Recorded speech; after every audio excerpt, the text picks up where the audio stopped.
Hello everyone. After doing some sessions on locus and basic coordinate geometry, now it's high time that we start with a new topic, and that is straight lines. This is the first and simplest thing as an application of locus what you can learn. So let us start with straight lines. Now instead of directly starting with equations of straight line in various forms, let me start with important terms which are going to occur here in connection of straight lines. First thing what comes is inclination. I mean, this is a very standard term which appears everywhere in straight lines. We should understand once for all what we mean by inclination of a line. It is the angle what a line makes with x-axis in anti-clockwise direction. And when I say x-axis, it is positive x-axis.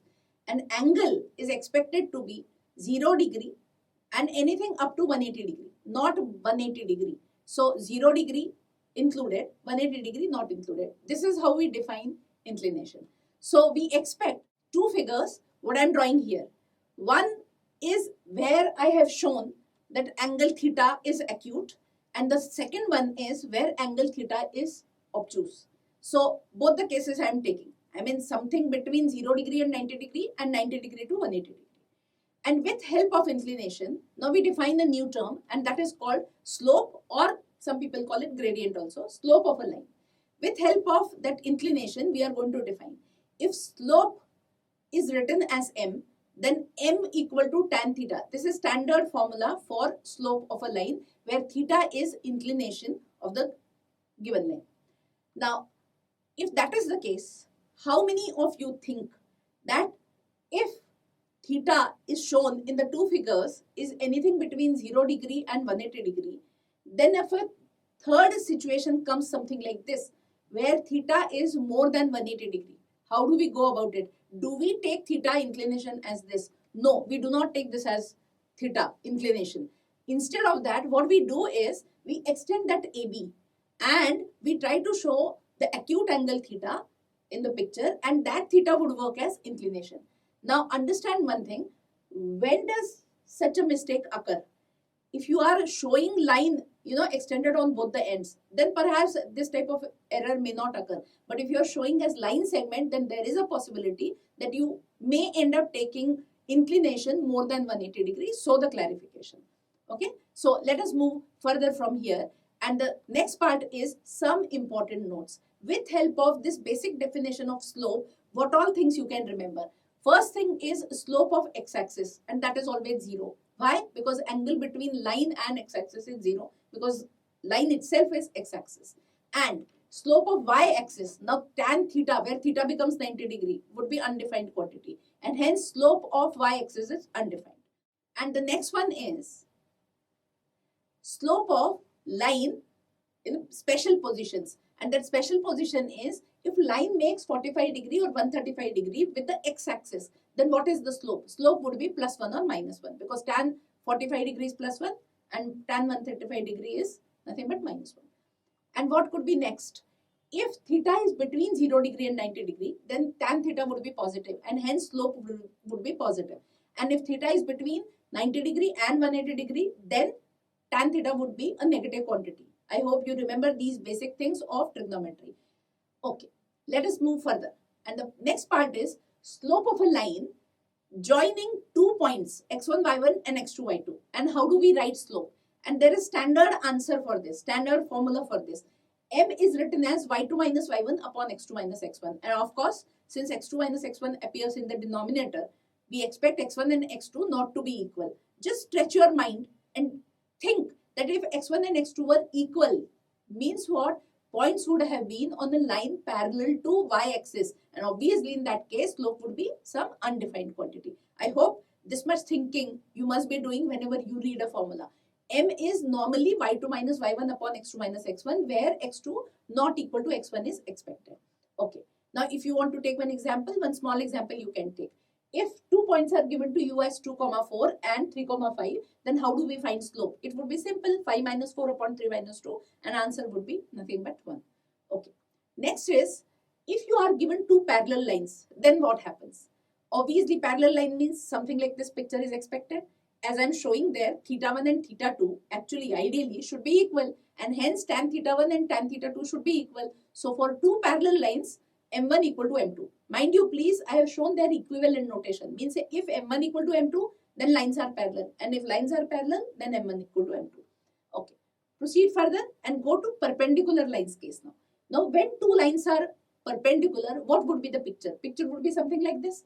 As I have shown, L1 and L2, two lines, angle between them is 90 degree, and L2's inclination is theta 2. Now, there is some relation between theta 1, which is inclination of line L1, and theta 2. Now, what is that relation? Actually, theta 2 is 90 degree plus theta 1, or pi by 2 plus theta 1. Using that also, actually, you can write relation between m1 and m2, and that turns out to be actually m1 m2 equal to -1. Again, here I am writing equivalent notation. Equivalent means if m1 m2 equal to -1, then two lines are perpendicular, and if lines are perpendicular, then m1 m2 equal to -1. Frankly, in most of the questions from problem solving point of view, I am saying whenever two lines are perpendicular to each other, when this comes, and if one line slope is given to you, say 6, then this formula is actually applicable in other way. You should write other lines slope would be -1 upon 6, means negative reciprocal. So most of the time, at least I have remembered this formula as m2 equal to -1 upon m1, means negative reciprocal of one line's slope would be slope of the other line. Okay, proceed to next, and next is equally inclined lines. When lines are equally inclined, picture would look something like this, where I'm showing lines making same angle, say with x-axis in the picture. Now, in this case, what will happen? Line L1's inclination and L2's inclination, they will have some relation. What would be the relation? If I call L1's inclination as, say, theta 1 and other line says theta 2, then theta 2 would be pi minus theta 1. If you remember this, then you will never make a mistake here. Whenever two lines are equally inclined with slopes m1 and m2, then m1 plus m2 is 0. Why m1 plus m2 is 0? Because tan theta 2 would be minus tan theta 2. So tan theta 1 plus tan theta 2 becomes 0, and hence the result m1 plus m2 equal to 0. Now, again, I have written there equivalent notation. Means if m1 plus m2 is 0, lines are equally inclined. And if lines are equally inclined, then m1 plus m2 equal to 0. And as I have shown in the picture, if lines are equally inclined with the x-axis, then they are actually making what? Isosceles triangle with the x-axis. This you can remember. See, whenever you draw figures, then certain results you can get actually from the figures also. Proceed to next. Now, new concept called intercept of a line on the coordinate axis. So, picture is something like this. A line meets coordinate axis, say at point A and point B. Since point A is on the x-axis, so y coordinate 0. And since point B is on the y-axis, so x coordinate is 0. So, x and y I have written just as some names to be written there. Now that OA is called x-intercept and OB, that is called y-intercept. Mind you please, point A could have been on the left side of y-axis also. In that case, your x-intercept would have been a negative quantity. So, understand one thing, x-intercept, y-intercept, they could be positive, negative or 0. Correct? So, it is not like normal distance what you have used in plane geometry. It is coordinate geometry. So, it has sign. So, negative intercept also you may have somewhere. Okay. Proceed from here and go to next. If lines are parallel to coordinate axis, then how do they look? Line parallel to x-axis. First, it would look something like this. I have shown a line parallel to x-axis at a distance b, right? And I have shown above x-axis. So, my b is here positive. It could have been below x-axis also. In that case, b would have been negative. And remember one thing, all the points which would be on the line which is parallel to x-axis, they all will have y-coordinate throughout b. And hence, description of that line is given as y equal to b. See, again that algebra part appears here. X, y notation we are trying to write for equations, right? So, don't forget that.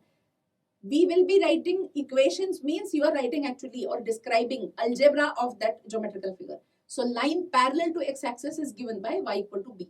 B can be negative as well as positive. Now, if you go to further and line parallel to y-axis if you have, then picture would look like something like this.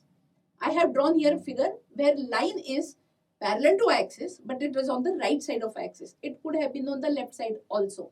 Again, similar explanation. All those points which are on the line parallel to y-axis, they will have x coordinate same throughout. And what would be that x coordinate? It would be a. And hence the description is given as x equal to a. Again, here a could be negative if line is on the left side of y-axis. I think this is good enough explanation. Okay. Now, in this session, only this much we have taken. Hope you enjoyed the session. If you have liked the video, please click to subscribe on this side. And if you want to place the order for the book, please click on this side. Thank you.